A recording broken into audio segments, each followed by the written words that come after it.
Welcome to Fat Chicks on Top, the body positive, sex positive show. This show contains explicit language, not suitable for most minors or easily offended majors.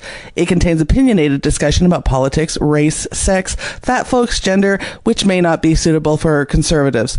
Additionally, some shows may contain references to science, statistics, history, research, mathematics, and reality, which may not be suitable for American evangelicals.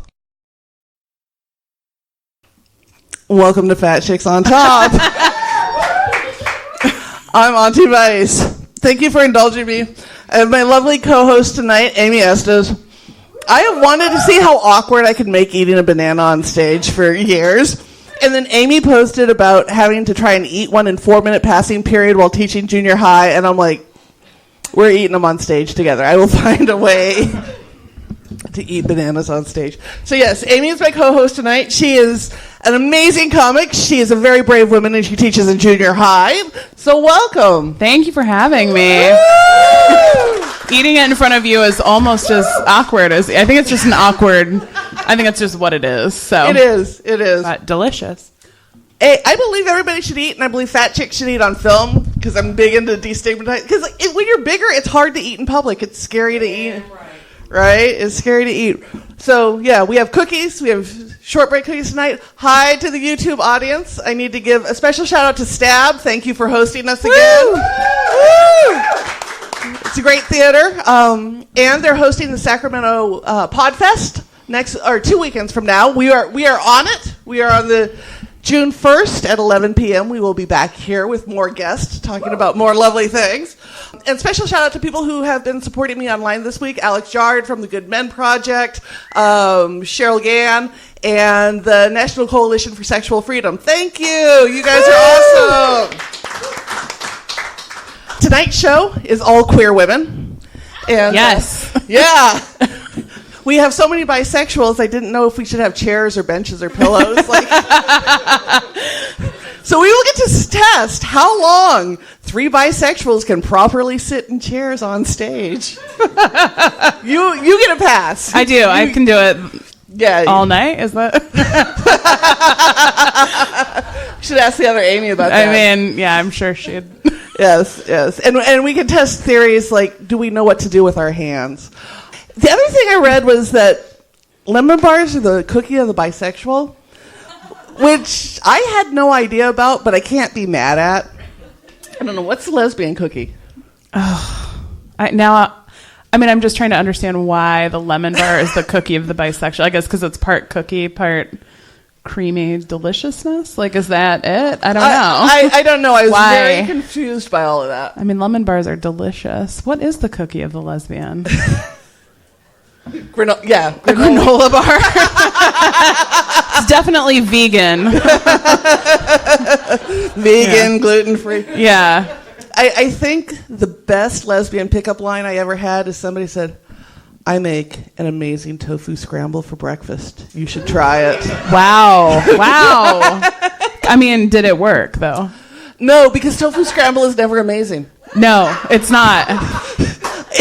It's too watery, and I don't think people press it enough, ever. No. Myself included. Like, I've made it and been like, what? It's disappointment on a plate. Yeah. It's like, I'm not spending the night for that.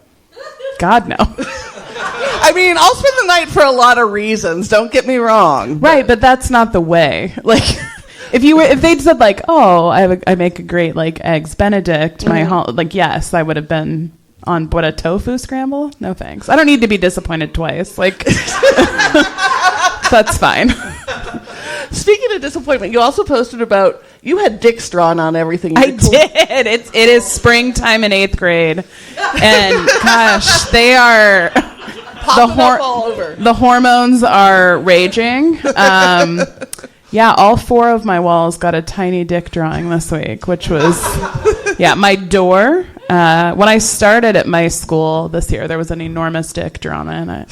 And then this week, a kid attached a sticker, and then they just turned part of it into a dick. It was very creative. I mean, I like to leave them because I know they're waiting for me to discover it and be like super offended. So I just like to wait. And they're like, have you seen anything on the wall? And I'm like, yes. See, I'd be tempted to like put googly eyes on stuff on it when they aren't there? Yeah, I had one a couple of years ago in an old classroom where it started small and then kids would add different like dripping accoutrements to it, and I just like to let it. It's like a community art project to me. I found it delightful. And it's like futile. Like, why bother? Because it's just going to be replaced, Dick after dick. You know how it is. I think we all do. It's like online dating. Yeah, it's true. Dick after dick. Those of us who've tried it, it's a world. It is. I don't know what's worse, honestly. Like, I mean, I didn't come out till later in life. I guess I didn't really do online dating when I was still dating men, but dating women online is rough. It's rough. What makes it rough? I think it's not. I don't know how to put this politically correctly. There's a lot of downers on there. Yes, I want to fight the power with you, but also could we just get a coffee before we have to is it cool? Can we just talk a tiny bit before it's Can I caffeinate? Yeah, before we're we're gonna dismantle the patriarchy, and also there's just a lot no disrespect to poly, anything, it's just not for me. And everyone I'd met would be I'm in a relationship with 6 other people, but I totally have time for you, and I'm selfish. I need all of your attention. Well, all of it. I've done poly. My ex-wife was, when we got married, she's we were not going to ape heterosexuality, we were going to have an open relationship. I'm you want me to fuck somebody else to make you happy? Fine. Yeah. No skin off my back on that one. But you've got to schedule a soccer mom. It's crazy. Yeah, I don't have time. Half of poly is just Google calendaring. It's crazy. It's impressive to me. I just know, when I met my now partner, we actually we met on OkCupid, and we'd messaged 6 months before, and she's I'm casually dating someone else, but I'd love to hang out with you. And I was how dare you? No. I'm a Taurus. I want all of your time. I want stability, and I want good food, and that doesn't seem like you're going to be able to fit it in. So, there's a woman I know, and she posted that she was a trans woman, and she did not give a shit about astrology. I'm how do you date? Yeah, what? Sorry, what? I no. And she's I can't tell if you're kidding. I'm I have not seen a single ad for a woman in the last 3-4 years that's not this is my sign, this is my rising, this is, and if you're not into astrology, how do you date gay women? My partner and I got into an argument a couple of weeks ago, and she's a Cancer, very sensitive. Sorry, you dippers, you guys just peace out whenever you feel like it. Oh, okay, so. Anyways, the most hurtful part of the fight was when she said, I know you're always sending me your astrology bullshit about how sensitive I am. And I was how dare you? And I haven't sent her a meme since. This morning I was haha, I told her, and she's oh, I was just mad. And I was yeah, I mean, it really hurt me. That cut me deeply. She is not into astrology, and it is She pretends though, she downloaded CoStar, she's trying. It's okay. Dip a toe in. Yeah, okay, I'll listen to you and be oh yeah, I'm really struggling with my creativity today. She'll do it. She'll try. God bless her. She's the best. I always like the one that, astrology may be bullshit, but Mercury in retrograde is really true. It's so true. I know when it comes I'm fuck. I'm not everything. Trying, yeah, my whole life is shitty. Yes. There's that website that's just mercuryinretrograde.com, and it either says yes or no. That's it. It's the whole site. No, seriously, if you're getting into a contract, it makes sense. You check the shit. Yeah, why not? The other thing I wanted to talk to you about, since it's been a minute since you've been on the show, is Sacramento people are having a meltdown over the new sex ed. Oh, they are. Oh, goody. And you are right in the prime field. I am. At that age where all of a sudden it's okay, you have to do sex ed in the classroom. And in California now you have to include LGBTQ folks in the sex ed and talk about it. And yeah, finally. I had my first lesbian date in junior high. I should have known about some of this shit then. No one ever talked to me about gay people. I literally just was on a storytelling show and I talked about coming out, and I just didn't have the language for it, even though in middle school I kissed a girl. That was my first experience. But I don't know why parents are so scandalized by informing their children that gay people exist.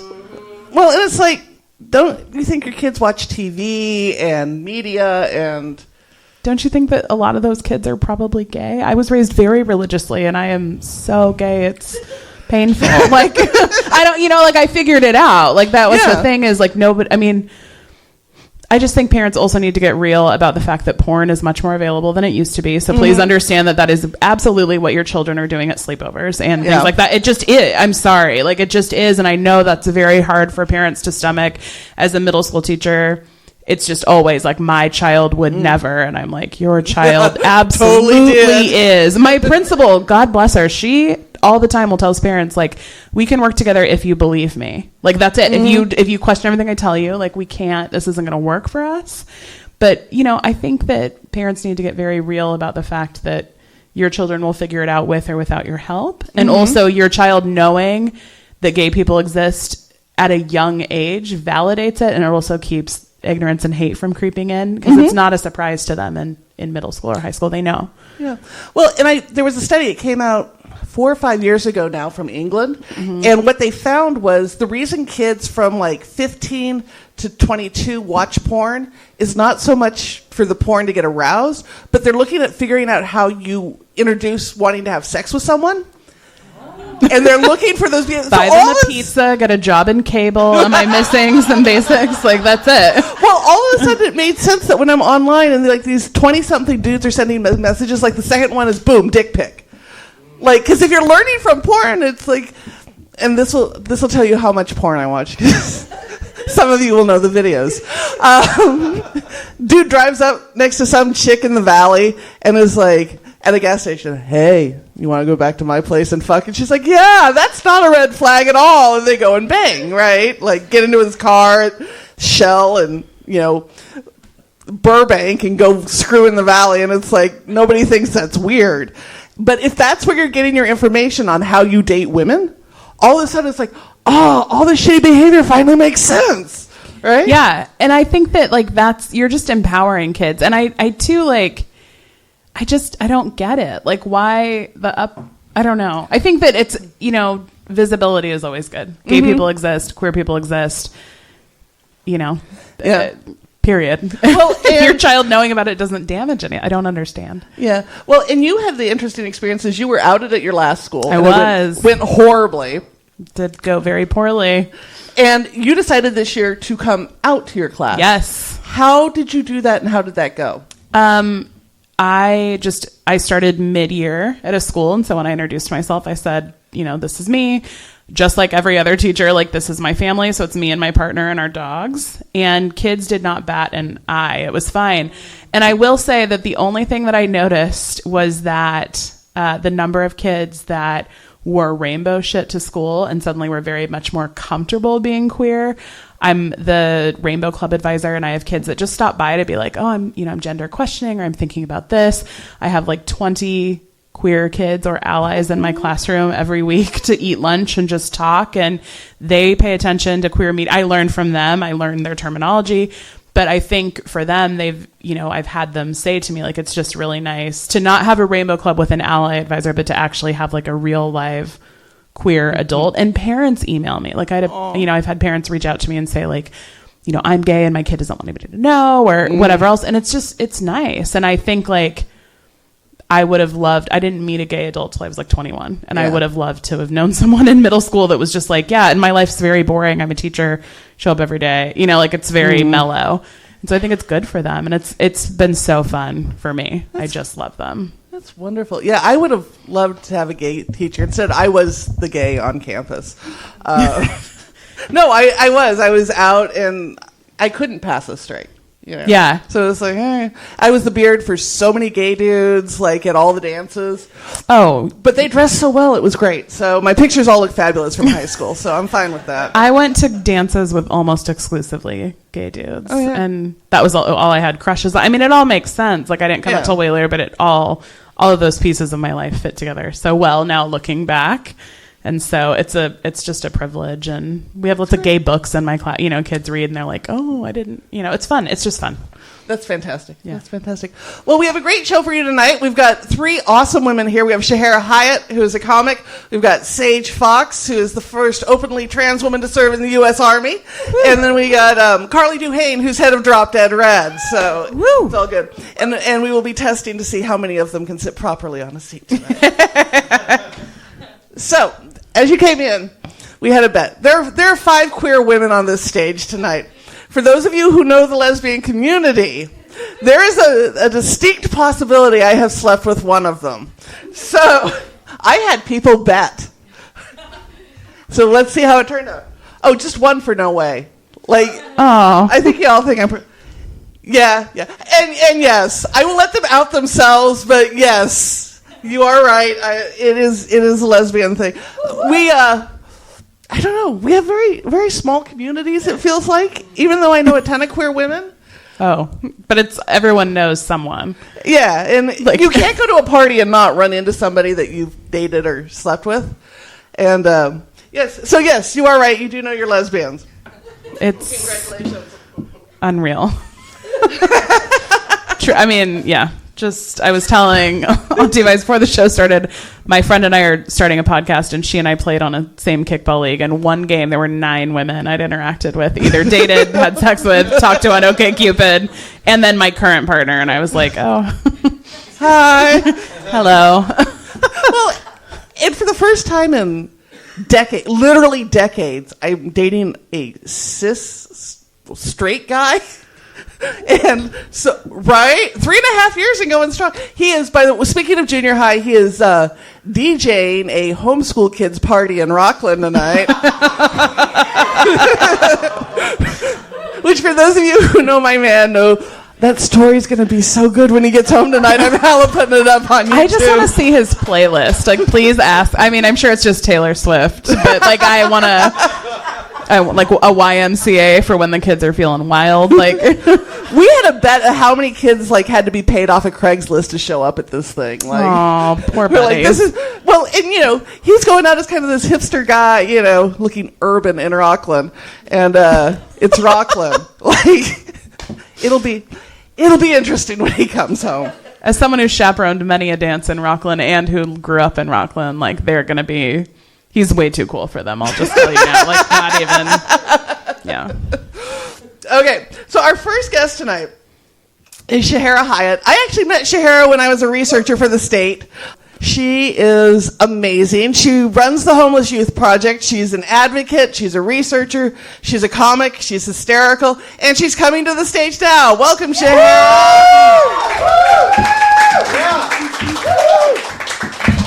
Yeah, thanks so much for having me. I am super excited to show you how poorly I am at sitting still. I didn't even know that was a bi thing. I was like, I'm the least comfortable person, so I'm always just fidgeting. Yeah, I just thought it was me. And then I started reading, and it's you don't know what to do with your hands or sit in a chair. I'm like, okay, I can't argue. I hate that these stereotypes are true, but damn it, they're true. Right. And the lemon bar thing, too. I'm like, yeah, absolutely. You're not going to argue with that, are you? That, no. Yeah, they're what a great cookie, though. At least it wasn't excellent. I don't know, what's a gross cookie? Oatmeal raisin. Yeah, a high drops. If you got it. So I wanted to start with some of the more serious stuff. You're still working for Homeless Youth Project, right? Yes. Mm-hmm.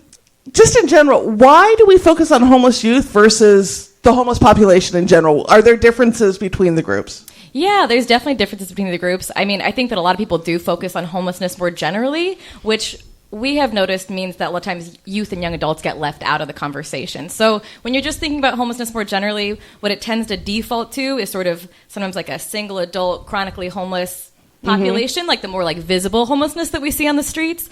And then what gets left out, a lot of times family homelessness, child homelessness, youth, young adults. We tend to focus on those teens to young adults who maybe aren't with their families, so they're homeless and unaccompanied. Because there is a real need to talk about that community specifically because they need specific interventions, right? Right. You all know, I mean, just that age period of adolescence is such a unique time in terms of our development, so they really do need things that are tailored for their stage in life. Yeah. Well, and it affects LGBTQ kids a lot more frequently, correct? Yeah, absolutely. And that's actually how I got really passionate about getting into this homelessness space, was learning that, you know, LGBT youth are 20 to 40% of the population of young people experiencing homelessness. And that's true not just like in San Francisco and LA, that's true across the state and across the country. So even in our like suburban and rural areas. And why is that the case? Why do queer kids get homeless more often? Yeah, so a lot of times they're kicked out because of their sexual orientation or gender identity or expression. And then also they become homeless because of the same reasons that everybody else is, which is honestly, you know, the inability to afford and maintain a place to live. But these young people in particular are also discriminated against in terms of housing, employment, education, child welfare, the juvenile justice system. I mean, you know, we're standing on a mountain of literature in each of those fields, and and not really talking enough about it. Yeah. So as you go out and do the advocacy, we have an exploding homeless population here in Sacramento. What are steps that people can take to help limit the impact on kids right now and provide services? I mean, people are always dropping off clothes at bins and stuff, but does that actually do anything, or are there other steps we can take? Right, yeah, it kind of depends on who the people are, you know, that we're talking to. So, so I think for people that aren't necessarily involved in, like, movement work around homelessness or not policymakers or working with the community, I think something that we can do is try to interact with folks that, you know, across economic lines and people experiencing homelessness, because that's the most humanizing thing that we can do, I think, really for ourselves. I think sometimes people think that it's like almost like a life hack to tune out the trauma and injustice that we see around us. I would say that the opposite is true. I think that we should all really try to tune in to what's happening with this community. You know, either on an intellectual level or an emotional level, and I think that one will draw you to the other. So that's, I think for me, the biggest thing, right? It's like, that's also how we overcome so much of our bigotry in general, is to try to interact with communities that we don't necessarily belong to change our, you know, stereotypes and understandings. And then we become passionate, and then by listening to the community, we understand their needs, and then we can be better advocates. So create relationships, listen, and talk about what you hear. Yeah. And I have a question. It came up on Twitter on a feed that I was interacting with a bunch of people. And because the show does a lot about how your body mediates and body positivity, somebody asked, how do you feel sexy when you're homeless? And so my question would be, is that something that people deal with, or are all the other needs so much more? Because sex is kind of a fundamental thing. Right. So is that something that's ever really been addressed for people, or do we need to address it? I don't think that's something we talk about very often. I mean, definitely people, you know, with and without a place to stay have sex. And that's of course a thing. But in terms of feeling sexy, I think that, it really does hurt people's self-esteem a lot of times. And it's about really like the projection from society toward them, you know, that hurts their self-esteem. But there's no like safe spaces for any of that to happen. And because when you don't have a place to live, you have to do all of your activities out in public when you're unsheltered, which is one type of homelessness. It can mean you can get caught up in the criminal justice system, which for me is one of my biggest causes around homelessness specifically, is that intersection with the criminal justice system. And that's an important point that's not talked about in our field. In that field and in the work you're doing, do you have stuff coming up that you want to talk about with that or anything before we do a hard turn? Sure, yeah. Just real quick, I'm focusing on college homelessness in particular right now. So, we know that in California, 1 in 20 UC students, 1 in 10 CSU students, and 1 in 5 community college students experienced homelessness at some point in the past year. So that's true in our state. It's really a bigger problem than I think most of us, even myself, would have expected. So we're writing a report about that. We're evaluating what supportive services are available on college campuses for homeless students and talking about what exists and what the gaps are. So we've got a report coming out soon. That's insane. I can't... I was going to say, as an educator, I used to teach high school, and we had a number of students that would get accepted to school. They would do that hard work, and then family wouldn't agree with them, or something would happen, and they would find themselves in a place of being accepted to a prestigious college, unable to pay for it, and trying to go make it anyway. And it's, I think sometimes even as teachers, we think, oh, we did the hard work, you're into college, but we forget, no, that's a whole other journey. Right. And that's heartbreaking that, you do this work. And I think oftentimes in our society, like college is painted as a way out, and it's right. That's not accurate. Yeah, it's like education can be a pathway out of poverty, but also it can really saddle people with a lot of debt. So I think it does kind of work both ways. And if you don't have that family support around, making those choices with informed consent, it's difficult. It's a huge challenge. Mm-hmm. Well, and just trying to get through school as a homeless kid. Like, it was hard enough living in a New York dormitory. Like, that was bad. So I can't imagine trying to do your homework in a car and not having a place to stay regularly, couch hopping. Totally. And people are resilient as fuck, and they do all kinds of impressive things, even when they can't meet their most basic needs. But we shouldn't be putting people in that position. You know, I mean, even that trope of like living off of ramen while you're in college, it's not cute. And that's, just not going to set people up for success. Yeah. I mean, it's something I see a lot in education. It's like the one thing I wish that we could change is just focus on things like ACEs and whatever, but just understanding like kids who are coming up, from young ages, if they're living in a car or staying with people or couch surfing or whatever else, they are not going to have access to things that we think are like make you a good student. Right. And it's super frustrating to see teachers kind of push back against that. It's like, no, they didn't do their homework. It's not personal against you. They live in a car. Like, totally. Settle down. Mm-hmm. Like, it's also middle school. Right. Like, calm down. Yeah, shit's more real than like they're we're not just all crying over dances and hormones. Like there are kids with like real shit, and let's maybe meet them there. Right. Yeah. So let's do a hard turn. You are sporting the bisexual bob. Yes, I noticed a few in the crowd. For those of you who don't know, this is a popular hairstyle. I also think bisexual bob could be the name of a bunch of dudes I dated in college. But I mean, as a performer, you had to decide what your stage look was, and you sport that and a fanny pack. Yeah. So what? I have to ask, what went into those decisions? Yeah, it's great. I get to come out before I've said a word. I think what informed these decisions is already that's how I dress. So I didn't do anything differently to take the stage. When I turned 29, like 4 years ago, I just started having like problems with my feet. So like that led me to wear tennis shoes. I had problems with my back. So then I was like not wanting to wear a purse. So I switched to the fanny pack. It just created like kind of a sporty gay vibe. And I've really run with it. Yeah. I've seen you out of comedy and it is legit. Like the fanny pack is just, it's real. It's not, it's darling. Think it's like no, it's not your stage. No. It's just you. And my little brother did have a fun idea that I should put those like crazy snakes in my fanny pack that like pressurize like pop out. I'm really bombing, God, I just the big gun. I want you to do that at an open mic when someone is terrible or telling like rape jokes on stage. Right. You just like crazy snake them off the stage. Right. That's my new dream. Yeah, please make it come true. Absolutely. And I think Crazy Snake should be a band name. Yeah. Absolutely. I love it. And I will play people off for saying rape jokes on stage. I know. I love you for it so much. But, absolutely. Is that still coming up? I haven't been to an open mic in a while. Good for you. Hide in Napa. I have self-preservation. Yeah. But people are still doing those? Yeah, and I would say it happens less than when I first started, which was like pre-Me Too movement. So I see a little bit less of it. Honestly, sometimes just, because that has become a topical issue, this like Me Too movement, then men unfortunately try to like grapple with it from the stage who haven't even tried to grapple with it, like, you know what I mean, from their own hearts and brains first. But Shahera, they have such edgy takes. I know. Don't silence the edgelords among us. How dare you? And I am a sensitive Cancer. Yeah. So. Oh, why don't you just leave? That's what Cancers do best.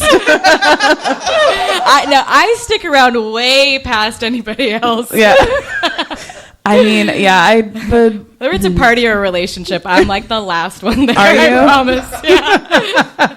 Just follow the rule. You never leave until somebody asks you, and they'll let you know when it's time to go. Right.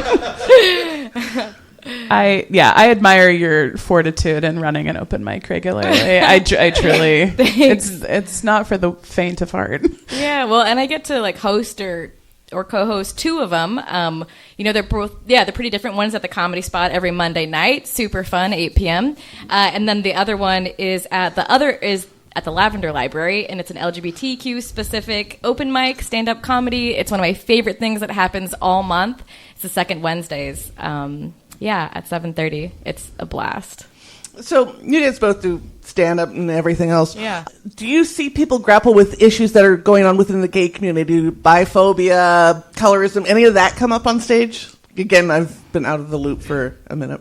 You know what's super interesting? And Amy, I'd be curious to hear any of your thoughts on this too, but my sister who's also queer, she came to like a queer comedy show, and she was kind of like, these are all gay jokes for straight people. Mm-hmm. And honestly, I would say too, until more recently, where I've started to do a lot more kind of like queer specific shows and the queer open mic, a lot of my like queer jokes have been geared toward a straight crowd. So it's like where you think your punchline's going to be is more to shock like a mainstream audience, but when you're speaking to your community, they're just like, yeah, you used a strap on, keep going. What are you talking about? Right? Like where's the humor? Recommendation or something I can use. Yeah. Right. You know, it's funny. I was on a show last night that was not queer specific, but I have a lot of jokes about being gay, obviously. And I started talking about one of them, and a dude from the back row yelled, "Not a surprise!" Like he wasn't shocked that I was gay. And it really, like, it kind of shook me in a way that I wasn't expecting. Because, like, I've been heckled before, but I realized, like, so much of being a queer person is making yourself palatable to a straight audience. And when you feel like, I'm not even going all the way in, dude. And, like, that's still the way that you're talking to me. It was, like, a real interesting moment for me just to think, like, man, and I do love, like, a queer space or a queer show when you're, like, I've done jokes about, like, Tegan and Sarah, the Indigo Girls, and, like, a straight audience is like, okay. Like, those sound like nice bands, and, like, a lesbian crowd dies. Like, it's just interesting to see. And so, yeah, I don't think that as a queer community, like, in comedy, I feel like it's still we're still kind of coming off of, like, Ellen as show pony years where, like, there's so few, like, famous queer comics still. Yeah, and actually, I got heckled super recently. One of the jokes I've told the most often, I say, I'm bisexual on stage, and and this guy yelled from the crowd, "Prove it." Oh. And I mostly just kind of berated him, but what I wish I had said was, yeah, your mom and dad here, I'll fuck them both.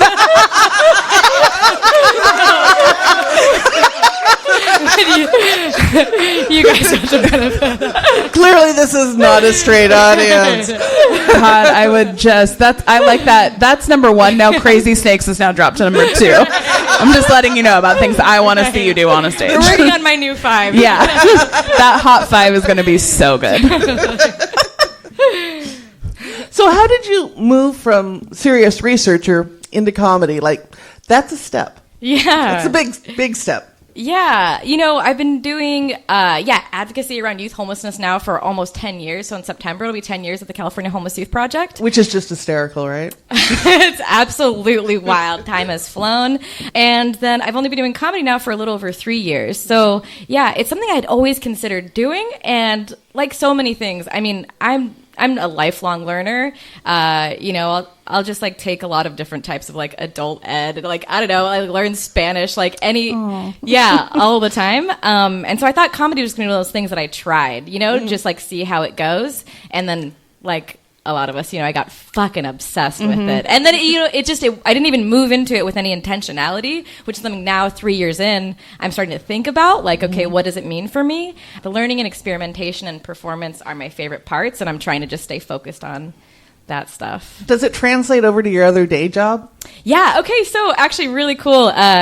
In 2 weeks from now, I'll be in D.C. at a national conference on the criminalization of homelessness, and I'm doing comedy at the reception. So that's awesome. Perfect blend of what I do. And, some of you maybe seen stand-up, my stand-up. I do some jokes about homelessness just based on what I've learned that are punching up, because usually when homelessness is invoked from a comedy stage, it is always invoking stereotypes, and it's always about that crazy homeless person doing something wild. And it's like, yeah, no shit, man. People have untreated mental illness. It's not the funniest thing I've ever seen. Yeah, so it's nice to flip the script on that. And I think that honestly, to me, has a bit of a chilling effect on some of the other comics that would be doing homelessness jokes, especially at my open mics. Yeah. Yeah. There's a surprising number of people that feel like that's an easy target. Yeah, and I love your like what are you, jealous? And we like at my house we've adopted that as like a line frequently, not just about that, but just it's great and it's such a good. Thanks. Okay, so we have this point on the show where we ask all of our guests 4 questions. Okay. So my first question is, what is your go-to munchie? Ooh, I get high every night. So I'm We like, encourage that. there's always something. Yeah, I'm a chocolate queen for sure. It's got to be like a chocolate bar, like a good one. Yeah. Do you have a preferred brand? I don't know the brand name, but there's this one. It's like it's got ginger and lemon in it and Ooh. dark chocolate. It's really, really good. It's kind of spicy. That's fancy chocolate. my favorite one, I yeah. like it. What is the worst advice you ever got? Let's see. Someone when I first got into this whole field of social work, I was a drug and alcohol counselor, and somebody told me they will eat you up and spit you out to not pursue it as a career while I was like pursuing my education to do this job that I was hugely passionate about. So that was some foul shit this old dude tried to say to me to just like derail my life plan. I'm stunned to hear that it was a dude. Yeah, right. What do you mean? And they didn't. So So there you go. Screw you. yeah. What is one thing everyone should try in a lifetime? Gosh, it's definitely not for everyone, but I'm going to say Burning Man. You guys, we live so close. Yeah, I was like, it's a blast. If you're at all into a desert vibe, it's worth it. If you're not, don't, obviously. I gotta say, I have very strong feelings on camping, Yeah. and luckily so does my partner. This does not I need portable medical equipment to sleep. This does not camp, right? And luckily I date a man who was in the military and he did his time and has no need to camp again. I'm like a secret wannabe burner. It's always right as school is starting, so I've never been able to go. But like truly one of the biggest regrets of my life is being 21. Someone offered to take me, had a ticket for me. And it was like before, like I'm 36, so this is like vintage Burning Man when it was still like not, San Francisco just moved to the desert. No disrespect to burners. And I just think about it all the time. Every year when I see them going, I'm like, go, have the best time. I'm so jealous.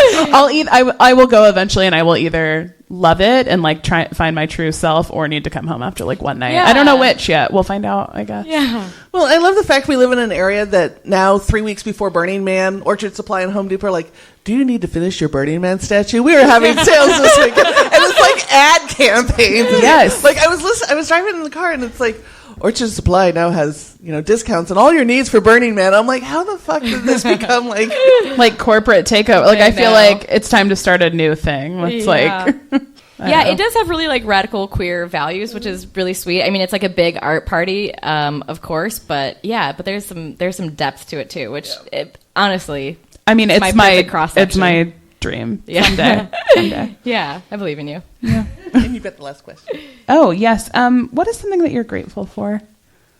Oh, gosh. I'm going to say right now, I'm really grateful for my sweet supportive partner who is here tonight and here at so many He of is my shows. the best. He's a true peach. Yeah, I love him a lot. So, if people want to find you, if they want to go to your mics, if they want to see your shows, you've got several coming up. Where do we go? Yeah, okay. So on January 7th, I'll be in Santa Cruz at the Poet and the Patriot. Yeah, you can catch me any Monday night at the Comedy Spot or every second Wednesday at the Lavender Library. Sweet. Yeah. Thank you for coming on. Woo! Thank you. And shortbread is my favorite cookie, so I'm delighted. That's why we have them. Okay, so coming to the stage is next. Amazing woman. I met her actually at a bar one night. Ooh, okay, so we have Captain Sage Fox coming to the stage. First openly trans woman to serve in the U.S. military.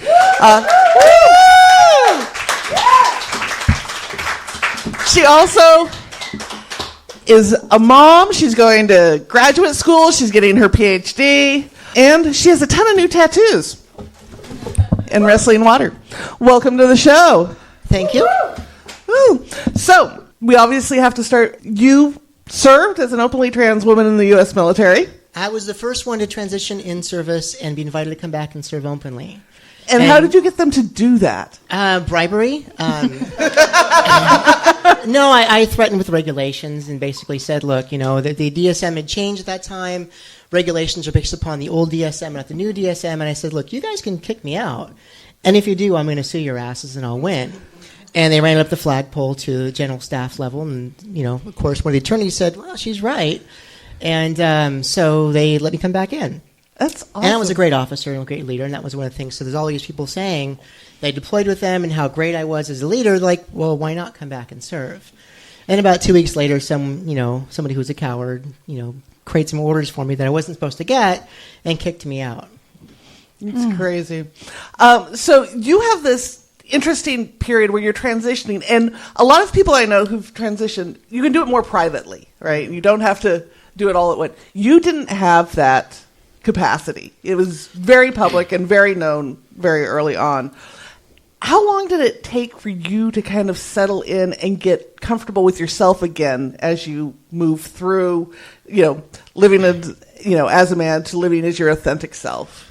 Can I get back to you in about 5 years on that one? Transition is something that never ends. It's the art of becoming. And I used to tell people that being trans is a gift in some ways. There's a lot of negativity that goes with it. There's a lot of hassles, a lot of problems, there's a lot of burden. But in a lot of ways, we're forced to look in the mirror and figure out who the hell we are. And that's something I think a lot of people don't ever find a need to do or don't feel they're forced to do. And the fact that it's survival, it's a necessary thing, makes it, it's a wonderful thing to try to constantly figure out, okay, who's my authentic self? Right. And people focus a lot on the transition on the physical. Mm-hmm. But you've also changed a lot emotionally in how you approach life. What's the biggest thing you've noticed outside of the physical as you've moved through the last 10 years or so? Wow. I'm more comfortable in my skin. That makes a huge difference. I'm a lot more outgoing and a lot more confident. I mean, hell, I think I almost seduced you the first night we met, right? So, and that's the answer to the question. I waited a week, so yeah. But I got good taste. What can I say? No, it's really just being much more comfortable. I mean, now I look in the mirror and it's like dysphoria, which means distress, right? So gender dysphoria is one of the defining DSM things for being trans. You can be trans without having gender dysphoria. But, basically means distress over your gender. So you look at the mirror and you're like, oh, I don't like the way I look because of this, because of that. Mm-hmm. And I remember getting really excited one day because I was looking in the mirror and I was like, oh my God, I feel fat. I don't like the way I look. And I was like, oh my God, it's a regular girl thing. It's not being trans at all. So I was really excited by that one. But that's actually fantastic. It was a milestone for me, yeah. Complaining about boob sweat, and it's like, oh, I have boobs. Oh, don't get started on that one, yeah. It's that time I'm sitting on stage and going, yeah. Very aware of it. You've also done other things to transform your bodies. The tattoos. Those are ample and fairly recent. Yeah, 2 years ago I had no tattoos, and a couple more than 2 years now. I had a few before I started transition. I held off because, tattoos are permanent. And they're painful. So I wanted to make sure that was something I was comfortable with. So after transition, figuring out who I was and getting a better idea of who I wanted to show to the world, I started getting more tattoos. So yeah, I've got, arms. I haven't got full sleeves yet. I'm working on that eventually. Full back done, sides done, working on this leg now. So yeah, it's my kids' college fund. I'm wearing it now. Sorry, kids.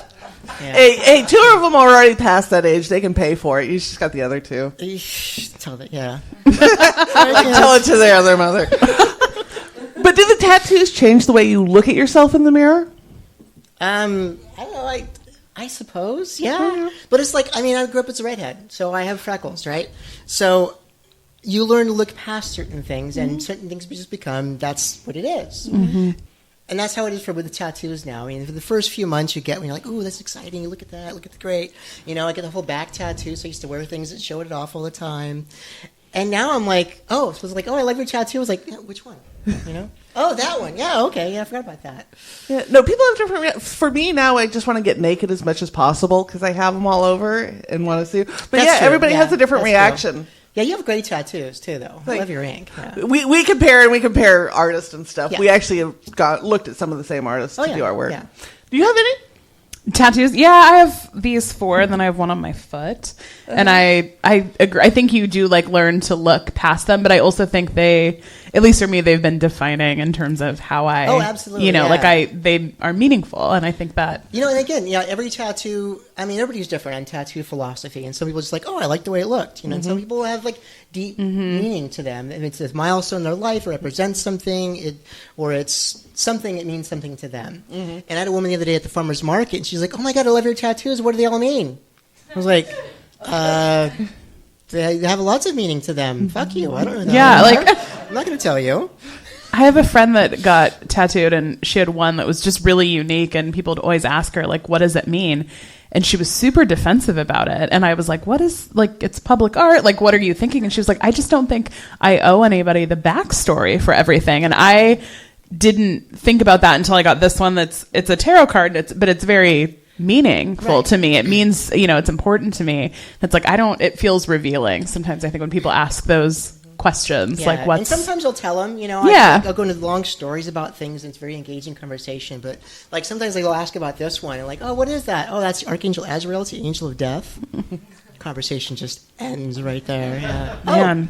That's nice. Yeah.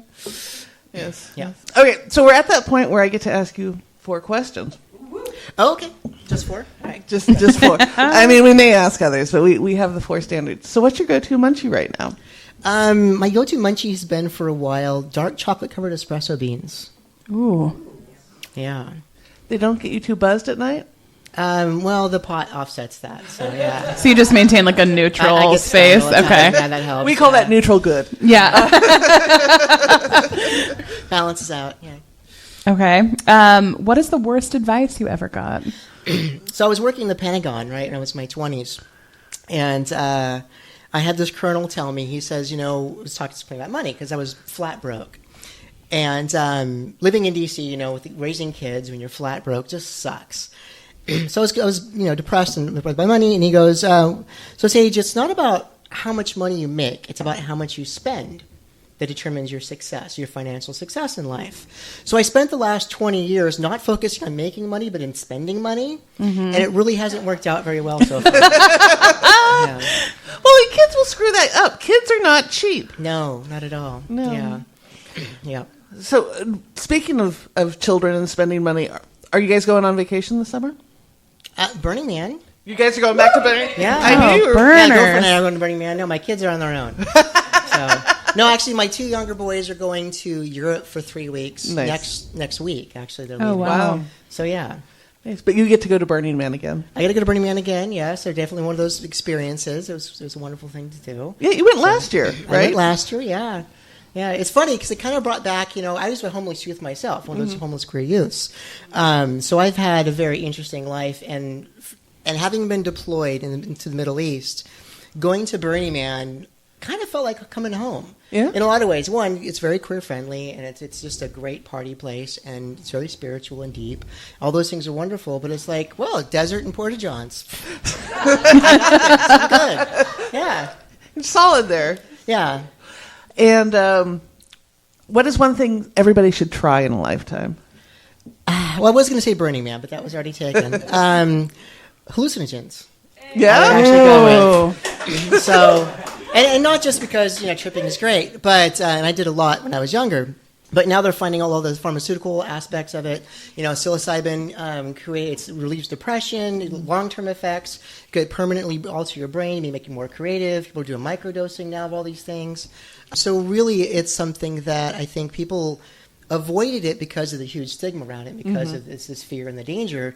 But if you can find a clean source for something, I definitely think it's something that is worth looking into. Well, and they're now legal in Denver. Denver, yeah. Yeah. And they're looking at prescribing for medical purposes now, too. Yeah. Well, and they just released the ketamine spray, too, I think, for depression, or they're looking into it. Yeah, nose spray. Yeah, it's so interesting just to see these advances. As someone who suffers from depression and anxiety, it's really exciting to see this new research. I have like 4 or 5 friends now that have told me that microdosing has changed their life. As an educator, I'm a little it's not legal. It's a great way to lose your credentials. So I'm a little nervous. Right. But it's just really interesting to see the advances that way. Yeah, again, I'm working on my PhD in psychology, so I read about a lot of this stuff all the time, doing research on these things. And I find it funny that ketamine, some other drugs, can relieve anxiety and depression, because I can't tell you how many times I was tripping as a teenager, high on something, and like somebody was like coming on to me about, can I borrow your car? Can I do this? And then once, and actually a narcotics agent actually borrowed my car at night when I was on like 4 hits of acid, and that was my gosh. very anxiety producing. So I'm still trying to figure out the link in that one, but yeah. Well, and it's interesting. They are using ketamine to reduce pain, right? Mm-hmm. And I have an aunt who has this complex pain syndrome, and she's been going in, and once a month, it's 3 days on a ketamine drip. And like all my friends who are into it, it's like 3 days on a ketamine drip. Where do we get that? How do we get that much? I am also in pain. Ow. Yeah, Ow. it hurts. No, it's crazy because like I've lived with bipolar since I was a kid, and so people are like, yeah, hallucinogens. I'm like, yeah, I just stopped treating this shit, and I can see fucking frogs walking around, like. Yeah. And that's how I knew I was crazy. I had these really nice, like, Disney frogs telling me what to do, and they were all really kind. And my inner goth chick was like, that shit's fucked up. Like, if it was screeching bats, I would have been fine. But these were, like, little cute frogs, and they were giving me supportive messages, and I'm like, I'm crazy. But it was positive, though. It sounds like a positive experience. I was like, but, yeah, clearly that's not normal. Yeah. Like, so I want to kill myself. Yeah, that's normal. Frogs... Yeah. Yeah, 90% of my trips were all positive experiences. I mean, it's that 10% that you're like, fuck, when's this going to be over? Oh my God, this really sucks. Yeah. What's one thing that you're grateful for? My kids, I think. I've got 4 kids. I lost most of my family in transition and a lot of my, close friends, though I've made a shit ton more because I'm awesome. And I lost some friends. No, my kids, they've been great, very supportive of the transition. They call me Amma. I'm the second mom. So I have a better relationship now with my children, my adult ones and my younger ones, than I did before transition. Mm-hmm. And you're a grandma. I'm going to hella out you. You're a grandma. I'm a grandma now, too. That's right, yeah. How is the new one? He's walking now. Oh, my God. He's at 10 months, and my grandson, Xander, and my oldest daughter's son. Yeah, I saw videos the other day. He's walking now. Aww. I try to see him like once a week. It doesn't always work out, but yeah, it's just great to see the transformation, the changes, and it just feels like it's too fast. It doesn't. It go. I have 2 nephews, and I feel like it just flies. One of them is 10 months, and almost just walking. He's becoming a person, and it's like wait. And the difference between being a parent, when you're and being the grandparent is, one, I don't change the diapers, which is fantastic. Not that I have mine, I would do it, but my daughter's there, so she does it. 2, it's like I get to see them in bursts. So it's like one of those, those the videos when you see like every couple days you see a picture. It's the same kind of thing. So I'm seeing this progression so fast. Right. Whereas for my daughter and my son-in-law, they're like, God, this is taking forever for this to happen. Right. Well, and you're also sleeping, which is, like that is true. Yeah, I don't know. Rested, yeah. I hear their stories, and I'm just very thrilled we're not having children at my house. 3 hours of sleep is for a good reason. Yeah. It's way more fun than a crying child. Typically, yeah. So you do connect with people online, you do chat with folks and all sorts of stuff. So if people want to find you, where do we go? Facebook, Sage Fox. There's like 5 Sage Foxes in the country. I'm like with the person, not with the fish or a gun. Surprising, I'm not into guns. They're not military. I think on Instagram at Sage Foxy, you can find me as well. Fox Sage on Instagram. Is it Fox Sage on yeah. Instagram? I had to tag you this morning in the thing. I don't go on there, obviously. Sorry, Ironically, my degree is in media psychology. And I'm kind of burnt out on technology because I did it for 20 years, and I don't go on media that often these days because I'm spending so much time like focusing on academics and schoolwork that my kids are always like, "Hey, come play this video game. Come do this. Let's do the VR thing." I'm like, I don't have time for that shit. Sorry. No, that's graduate school. Yeah. That's graduate school. Yeah, we've talked about this, and like at some point in graduate school, you get to the point where like I just need to schedule like masturbation and bathing because like this that's no shit. Absolutely, yeah. I mean, it's crazy. If I can squeeze in masturbation like twice a week, oh my God, I'm feeling like I'm really treating myself. Like I've got my shit together. Like I had points where it's like, no, you have to take a shower. Like you're going to leave the house, you have to shower, and it's like, shit, that's going to take 30 minutes. Oh, you know? Oh yeah. It's crazy. It's crazy. Yeah. Well, that and working out all the time too. So yeah. Yes. Well, and girlfriends and all that good stuff. Yeah, that they take time too. They do. But that's necessary Well, I wouldn't call it evil. It's Thank you so much for coming on the show, and we will talk soon. all right.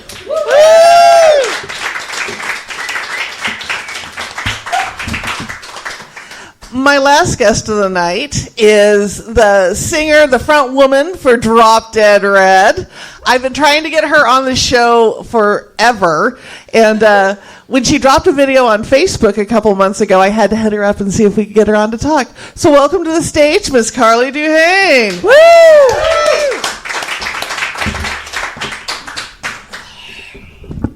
Hello. It's so great to have you on the show. As I automatically just sabotage everything. It's great to be here. I'm very excited. So Drop Dead Red, you guys have a newer album out, right? We do. We released an album last year in 2018 called Air Raid. And the only reason I kind of stall on this is I started inadvertently and also kind of purposefully somehow naming all of the albums that I've made elements. So my first one was Rain Station, then Inside Fires, now Air Raid, and then the one that we're going to be releasing at the end of the summer will have to do with the ground and the earth. So I will eventually come up with a cool name and title for it, but I do not have that just yet. Awesome. So my first question, I've known people who've managed bands. How do you manage a band and haven't killed anyone yet? Because I'm the number one asshole that I have to deal with. It's a lot easier when I'm the pain in the ass. It's pretty tough, especially because we have had band management, and then we haven't, and then we have, and we haven't. And myself, and thankfully now I'm not alone, my drummer has stepped forward, Cody, and between the two of us, we're getting a lot more done. He's far more eloquent. I'm way more impatient. So I'm like, let's get it done, solidify it now. And Cody's sitting there going, just these long, eloquent, beautiful speeches of, oh, we're very excited to be working with you. How can we make this work out even better? And I'm just like, what's the money situation? Are we booked? Are we booked? Are we not booked? Can I get a date? That would be really nice. That's awesome. So how long have you been working as a professional musician? Because now that's your full-time job now, right? Yeah. Ooh, let me do some math that may or may not age me. I'm approaching 20 years, and I started at 18. That's fantastic. Congratulations. Thank you very much. Yes, and you have made the one of the things when you talked about your video is you live with lupus, systematic lupus. And you've reached a point where a day job isn't real doable anymore. It's almost physically impossible. There are some days you feel outstanding and wonderful and you're ready to go. And then there are other days that kind of feel like you are in this vice grip of unexplainable either pain or tension, or it's almost like your body is constantly turning against you. And on top of that, I also have fibromyalgia. I was recently diagnosed with osteoarthritis. Since I was 2, I've had rheumatoid arthritis. So adding all these things in, I'm kind of really happy to be sitting on my big 36-year-old ass right now, because things are still moving. I'm still living. I'm still getting things done. And either I'm kind of bedbound or homebound, or sometimes I'm out having a nice whiskey and seeing some friends and getting very, very stoned. Which I like that being the common theme here, that we're all 420 friendly. Yeah. People who smoke, we're good people. We are excellent people. The best thing, I moved in with my mom a couple years ago after my stepdad died suddenly. And she and I had always had this pretty fraught relationship. And I found out she is a hardcore stoner. And I had never been prepared in my life to do puff, puff, pass with my mom. Who prepares for that shit? Right? Nobody tells you, you just can't wait to smoke weed with your parents when you get older. I want to. God, that's my dream. My mom is like the kindest, most loving, most straight-laced human being alive. I didn't know we were sisters. Yeah, she would never, ever. My dad, though, I think it wouldn't now, but growing up, I mean, he was like a child of the 60s and 70s, so he'd always say, a couple of joints never hurt anybody. That was his, go-to line, but we haven't had that particular joy. See, I never expected it of my mom, because when my parents met, They met in high school. They got married. They went to Christian community college together, worked for Campus Crusade for Christ. They did the whole Billy Graham tent revival shit. Like, we were my first concert, a Billy Graham revival with DC Michael Talk. W. Smith. Yeah, oh, hell yes. You'll notice on the show, too, the more we do it, the more we get people who are in, like, crazy-ass religion shit. Oh, man, my dad was a deacon in the Eastern Orthodox Catholic Church we grew up in, now called the Chaldean Church. He's still doing it, and luckily now he's working with Syrian refugees, so I appreciate him now instead of kind of despise. Yeah, my mom was a children's ministries director for my whole life. Wow. Yeah. Rad. I was so, like, real Sunday school kind of yeah, loving? but like real cute, like she's, the best. That's But like I was my very mom. I was Seriously, very is your mom's serious. name Susan? No, it's Peggy, but I was real serious about Jesus till I was like 21. Yeah. I questioned that dude growing up my whole life. I was like, I'm pretty sure Jesus was tight, but his dad's a complete dick. If I can't like girls the way I like guys, this is gonna piss me off. I mean, I liked Jesus, but this mouth didn't like I wasn't, because I wouldn't say I was like a revered religious figure. Yeah. See, I never really got drawn into, like, my parents would do the whole thing. We'd do Bible study. We have the Bible verses taped on the mirror that I had to memorize for the week and everything. So it makes me great for debating religious crazy people, because, like, I got this shit down, but I don't buy it. Yeah, I'll Bible dash you any day. Let's go. Yeah. Right. Come on. Yeah. Pull out that Ecclesiastes. I can take it today. I've got you on 9 verses. But, yeah, so they were very religious, grew up very religious, but I also knew that before they met, my dad was like the low-end weed dealer out of the back of the restaurant he was working at. So I always knew my dad was like a little bit of a stoner. My mom never did it, but like moved into it with her, and we smoked weed all the time, and she gets hella munchies, which is funny. We started giving CBD to the dogs because they had hip problems, so the dogs get munchies, and like we're just this big stoner household, and it's awesome. Like, it that brings just makes my heart happy to I know, just what a delight. Yeah. It is. Well, and we were getting ready to do a memorial of the second anniversary of my stepdad's death, and I'm like, I need matches. I couldn't find it. I went into my mom's bathroom and grabbed one, and it had the just nub, a little bit of roach left, and it was the last joint she and my stepdad smoked together, and it's like, so now we have like the little roach memorial. Oh, it's perfect. That's so sweet. It is. No, weed, bringing people together. Always. Yeah, my sister got the Comcast guy stoned the other day, and then he fixed the shit out of her stuff. So, it's he rewired her whole house. Like, that's the way you get shit. I hug everybody who delivers to me. My saucy person, my weed person, my Postmates person. Everybody gets this huge hug of just grateful gratitude. Like, I don't want to leave my house. Thank you so much. Oh man, Postmates is like a game changer. Truly, like it's It's the only reason I feel like a cancer. Because I am a cancer that literally hates everybody, loves to go outside, loves camping, loves fucking off, drinks a ton, smokes a lot of pot, but also has several partners who don't like me very much right now. Oh, it's fine. It's just because, unfortunately, and it was one of those things I wanted to tell you guys about via this podcast. My ex-girlfriend, Amy, who now lives in the Bay Area. She was one of those gals who was my U-Haul move-in. After a couple of weeks, she was in the house, and I was really into her, and I thought she was really cool. She was supposed to be in transition from one job to another, one home to another. It didn't end up happening that way. And one day I was just like, you gotta go. I can't, I've never wanted to be a mother. And you're not like a lover right now, so you gotta go. And, mommy fetish, not sexy. Yeah, no. But funny enough, our new roommate moved in with the U-Haul. He is gay. He and his boyfriend came and helped out with my partner moving things in the house.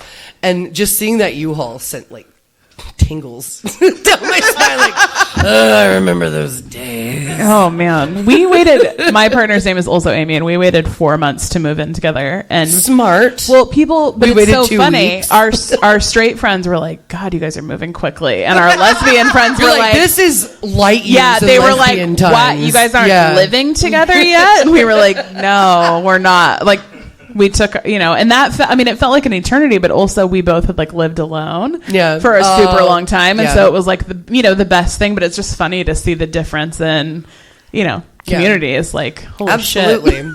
Well, and I still hold the land speed record for lesbian move-in. I do. I had my ex-wife sign our lease agreement to move in 3 months before our first date. Okay, yeah, you win. I mean, Yeah. Like seriously, That is some lesbian shit. Like, that is you're so deep in good. the MAGA God right damn. now. Like, that's not even... Well, I mean, we met in graduate school, and we were staying in the dorms together, which were shit dorms in Times Square.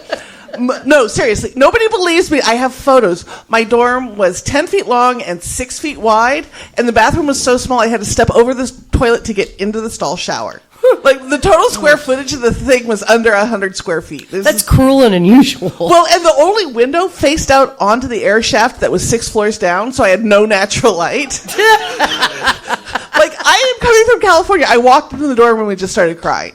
Like, but we were living in these dorms together, and we obviously wanted to get a real apartment, but this is New York. Yeah. My aunt was going to leave, so we were going to take over the lease, so we signed it. And then between signing the lease and our move-in date, we ended up dating. And then so then we had to have that awkward conversation of, do we try to find 2 reasonably priced apartments in New York? No.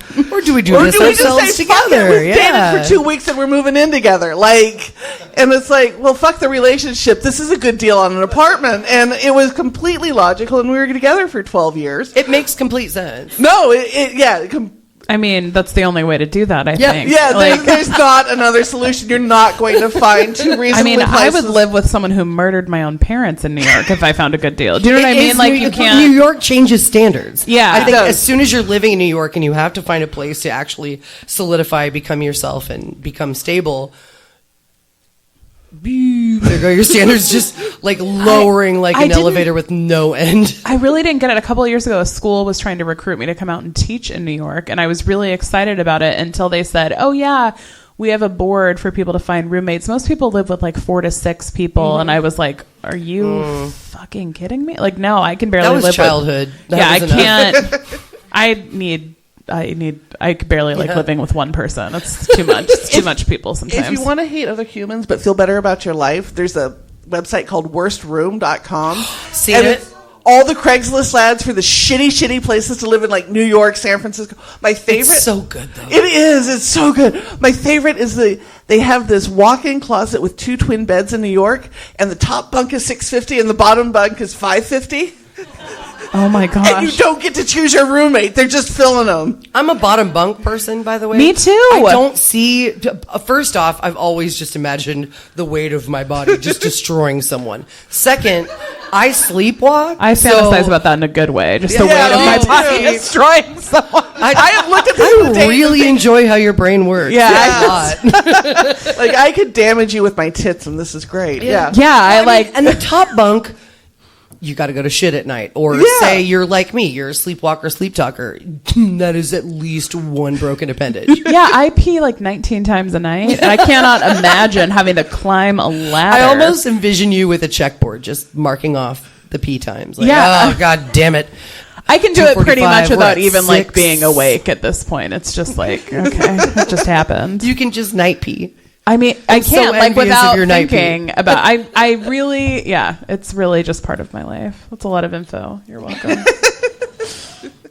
Okay, so we're at the point where we're going to ask you the questions. I'm so excited about it. You've gotten to prep on this. Yeah, you've no had some offense time to everybody think. else. I really did have some time to think. So what is your go-to munchie? Ranch sunflower seeds. I sit Ooh. in bed at night with my David's Ranch sunflower seeds and my spitter, and I put on Unsolved Mysteries. We're on season 6 right my now with God. Robert Stack, and we just rewatched the shit out of it.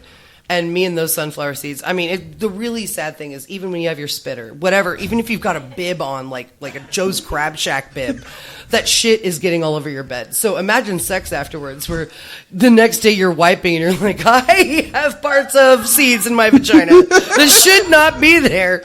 Ooh, but that ranch flavor, though, it's completely worth it. It is completely worth it. I am the one who like licks the finger and gets to the bottom of the bag, and I'm just like, this reminds me of high school. Wow, yeah, it's delicious. It's fabulous. I just feel like we need to be real friends. Yeah, we really do. We really Unsolved Mystery. Like, I just want to watch murder and eat ranch flavored shit. Like that is my whole life. Yeah. That is a whole scene that needs to be filmed. Like, okay. I'm down. What's the worst advice you ever got? Keep the baby. Oh, ooh, timely. And to just to not bring it down too much. Yeah. You will have people in your life give you completely unsolicited advice. And one came from when I was still dealing with severe Catholic guilt after a rape. And I was like, oh, fuck, what am I going to do? And they were like, keep the baby. The baby's not going to be a rapist. But I'm like, in this day and age, the rapist could have access and rights to see the child, including having them in my life. So I was like, you know what? I'm going to take my power as a woman, my fucking body, my fucking choice. And that's what I did. And I'm happy I never took that advice. Wow. yeah. No, and when it comes to bodies, especially if you're bigger and if you're a woman, people give you advice all the time. Like, oh my God, my neighborhood bodega, this son of a bitch. Every time I go in, he's like, your face is so pretty. You know how beautiful you'd be if you lost weight? And I was like, no, I'm already fucking beautiful. I'd be thinner if I lost weight. Right. But I'm still a goddamn fox. Like, keep your fucking eyes and your ideas of what you should be doing with me arm's length away. Yes. And I still hate this guy. In fact, I bring my partner and my friends with me every time I go to that store because it's a fucking walk away. I don't want to get in the car and do anything. I understand. Yeah. So, yeah, sorry to derail there. No. Yeah. It becomes like when you're bigger and you're female bodied, all of a sudden the world becomes like a Twitter feed. Right? Like, wait, we're sitting here just going, I can't wait for you to tell me everything you think about what I should be doing. And Have you tried yoga? Yes. I love where they act like you haven't like thought about it. Yeah. Like I don't understand. Like, oh, you know what? I didn't even realize I was fat. Yeah. I've just been Thank sucking you for the things information. in, like planning out ways of going through aisles and getting through chairs the second I get into a place. That is a normal thing. And I have to say, I've been watching the shit out of Shrill. Oh, amazing show. I super recommend it. Fucking amazing. 80 Bryant is everything. I've been reading. We have fat women who Thank are loving God. us, like Lizzo, who my band gets to open for next month. Are you at Pride? At Pride. Okay. I'm so on there the day before she is, so I'm gonna just hopefully want to meet her. I was like, okay, so I'll do it. But Are you going to be able to go the day after? Yeah. Oh, of course. I was will going to be say, just talk to me. front row with Lizzo. We'll just making. Did you see her live last month in San Francisco? I did not. We had a show the same night. It was like fucking church. Like I cried halfway, like just multiple times. Like to be in a room with so many queer bodies, so many people living in larger bodies. Yeah. And like I've never worn a crop top in my life. I wore a crop top. I covered my body in glitter. It was one of my best friends in the entire planet just did that and is loving and owning her gorgeous body right now. It was just one, like I cannot wait. And my only fear, I will say, this is something I've talked about a lot with friends, is like at Pride, I hope that we can keep our queer pals from being assholes, as I don't always feel accepted in a queer community as someone who lives in a larger body. There's a lot of stigma there. My partner is a bisexual man. Mm-hmm. We are both, and if you take us apart and put us in different places, you would never know that we're like fucking or together or in love. Yeah. You'd be like, oh, he's super gay, she's super gay. Then you put us together and you're like, oh, then that kind of makes sense. Yeah. But we're both still super gay. And people don't get that. Yeah. No. I am queer as the day is long and agender. But as soon as I go out with my partner, people are like, oh, yeah, they're a cute straight couple. And it's like, and we know that we are white, so we already have privilege. We appear, we're cis and hetero appearing. We know that is one of the biggest privileges on the planet at this point. So with our platform, we very much try to be vocal and loud and honest about everyone that we know who is experiencing not just erasure, but complete and utter just backstabbing from the community that they've supported. And I have to tell you, your story is fantastic. And you've just given me so much vibrance and love. I'm sorry. No. I know there's another question. I'm just like, pancakes. It's the reason I got so many bi people on is there is so much erasure, and especially if you're dating somebody of the opposite gender, all of a sudden people don't see you anymore. And the way we met is I was on an OkCupid date waiting to meet this woman, and she completely stood me up. And he ended up showing up with a bunch of my friends, and I was just like, oh, this gay guy is fucking tight. Like, I can't wait to be his friend. And then months after we have sex, I'm like, oh, whoops. You do other things. I'm into it. Let's do it. All right. Yeah, no, and I'm still sitting here 3.5 years into my relationship going, I'm dating a straight cis guy. Like, when the fuck did that guy... Because it's like, it's been so long. But I love wrecking his world. And we have an audience... I do. I fucking love it. One of our audience members tonight was over and we were hanging out and having drinks, and pegging came up. And Matt explained what pegging is and the origin. It's glorious. It is, and the origins of the word. And so now, and like Sharon's mind was just blown. He's like, fuck, there's a whole thing there, right? And I'm like, wait till you see my collection. But now we'll be out and we'll be doing a show or something, and somebody will ask it, and he just sits back and he's like, oh, she gonna fuck up with their world. And you can just see this glow on his face. Like, I know what that is. He's also just the sweetest human being alive. Like, I'm kind of excited to meet him. He's the kindest and like he's just a rad dude. Yeah. He's actually going to be at Pride. He's playing with Erica Ambrin. He's her DJ. Yeah, for those of you who listen to the show, we have Erica's been a co-host on the show. She's got an amazing voice. She's so pretty. Oh my God. Like, when he's like, yeah, I got this chick, she'll co-host with you. She came in and I'm like, I'm not going to be able to talk tonight. I'm just gonna, hey girl. And then she like started talking about sex toys and stuff. I'm like, hey girl.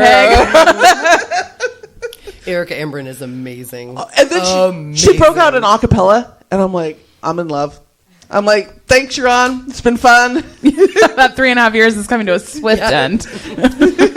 See what that dude I'll be back in a day or two. I don't know if she's into me, but that woman is incredible. Yeah, she really is. Oh, I hate that laugh. I'm sorry. That was so good. She really is. One thing everyone should try in their life. I'm going to go ahead and... Oh, this is actually a really hard slice between horseback riding and anal play. And they have nothing to do with each other. Nothing. Maybe not the mix, though. Horseback riding... Mix, but I'm mean. Don't mix those. That's Mike Pence's bag. Yeah. I don't want to mix those. But what I would do is say horseback riding, because a really phenomenal team and partnership that you feel with an animal is outstanding. And for me, I wouldn't be alive without my animals. I've got 4 cats, and I would have like 60 more if my partner would allow me. One more, please. And then anal play, because your booty gets abused. You're sitting on it. You're running into shit with it. You are constantly just doing too much with your booty. And to actually give your butt love, whether it is from getting a really fabulous massage to inserting a finger to finding some amazing gel just to even put on there and make it feel soft and wonderful. Don't ignore your booty. There are lots of holes on these bodies and they all need care. So I say the booty deserves the care. I totally agree. Mm-hmm. I have some of my favorite toys for that with electric stuff. Yes, they're fun. Oh, well, we need to talk we'll have to talk afterwards. Yes. What's one thing you're grateful for?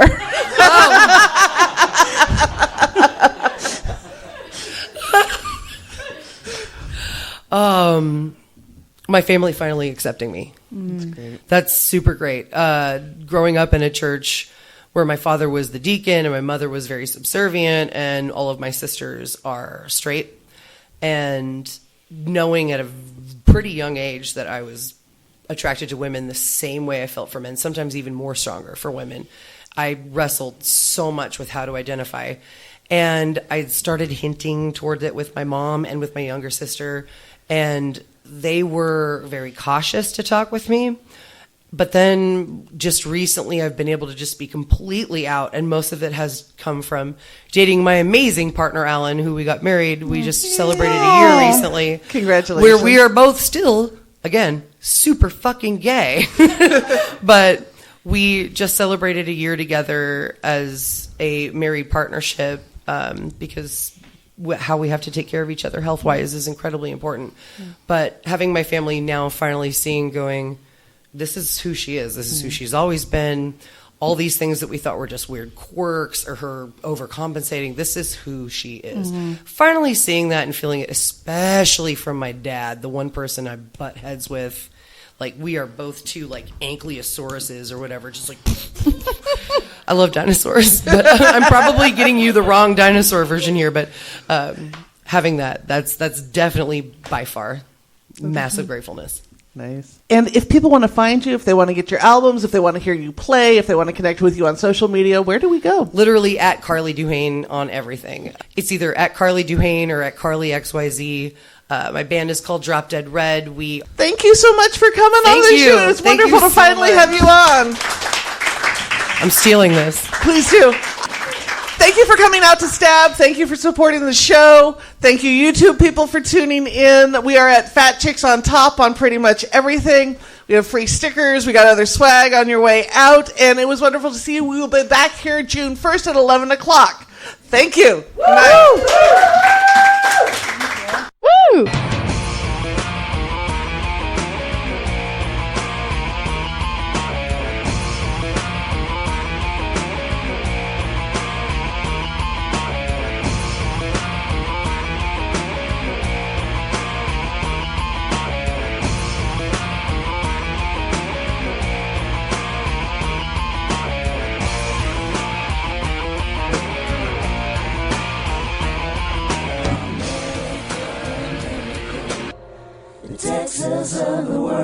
This has been a Fat Chicks on Top production with your hosts, Auntie, Vice, and Gentlemen. Thank you to our sound engineers, Sharon Smith and David Manga, for our awesome music. For all things Fat Chicks, we're on every social media platform. For full interviews and explicit content, please subscribe to our Patreon.